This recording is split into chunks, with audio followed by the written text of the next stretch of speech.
And that gives me the confidence that it's not just, let's say, like Wall Street Bets, where it's basically a bunch of retail investors trying to maintain price action. Here we've actually got a broadening, diversifying, deepening market, which looks perfect technically, has a good roadmap, has good seasonality. It's like, if you can't find conviction here, you're never going to find it. Because like you, this is like the perfect storm, positive storm for Bitcoin. Institution and Bitcoin goes up. So let's say it's a 5% weight in your portfolio.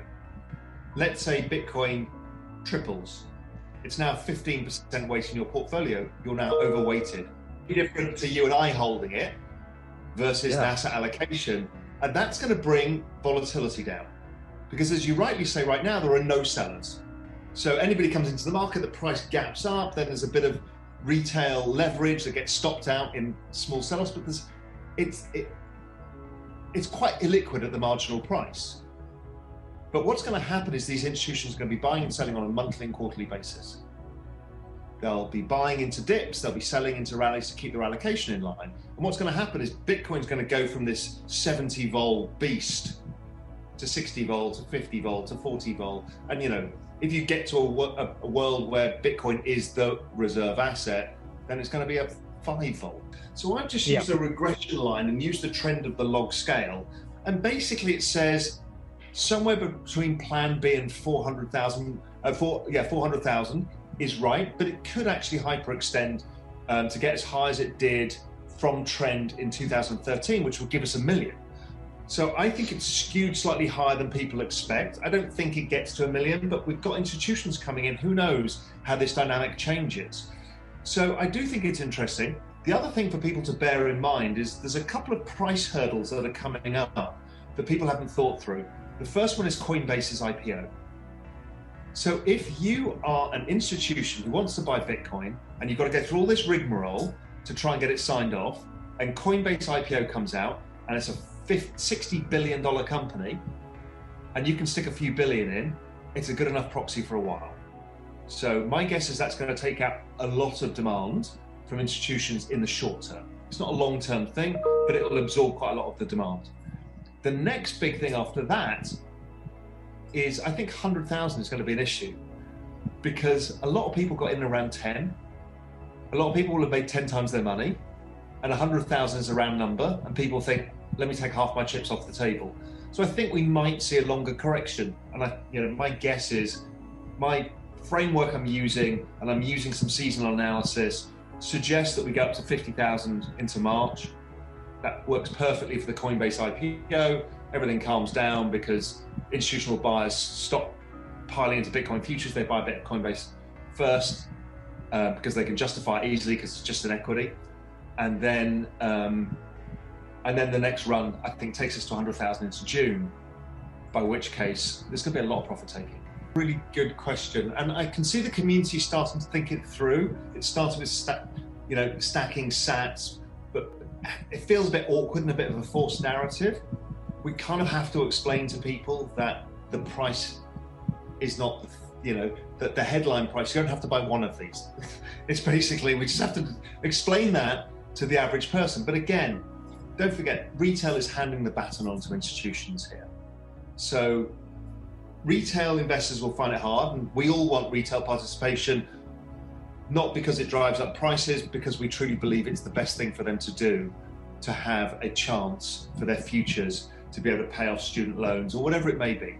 So we all passionately believe it has a real place in people's personal portfolios, whoever they are and however little money they've got. But the institutions, will continue to drive that whole thing higher because they understand that price is just a number.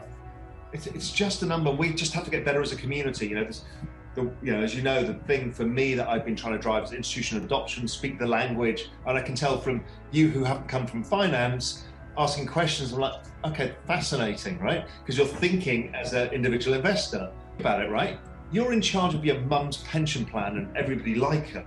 What you then have to do is justify that it's safe and it's secured properly and you've done all your due diligence, and that's a lot of work, because it can't be, yeah, look, trust me.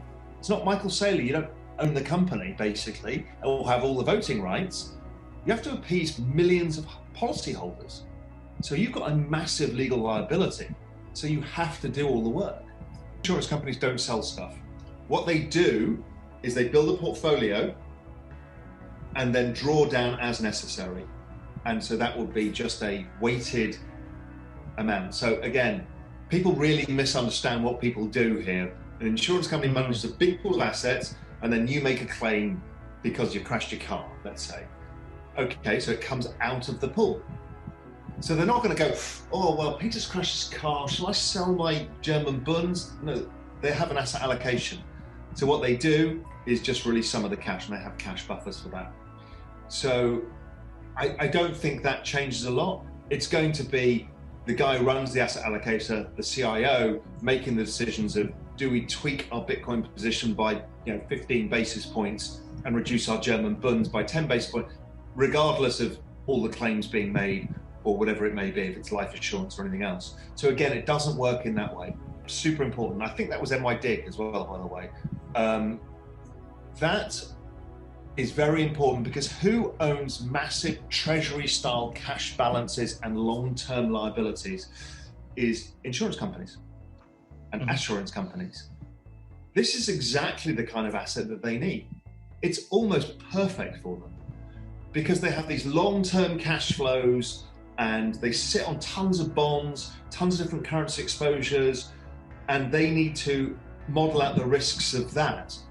And Bitcoin actually works really well. There's not many instruments in the kind of money market side of things that looks anything like this, because bonds, you're going to get no real capital appreciation. You don't get any interest.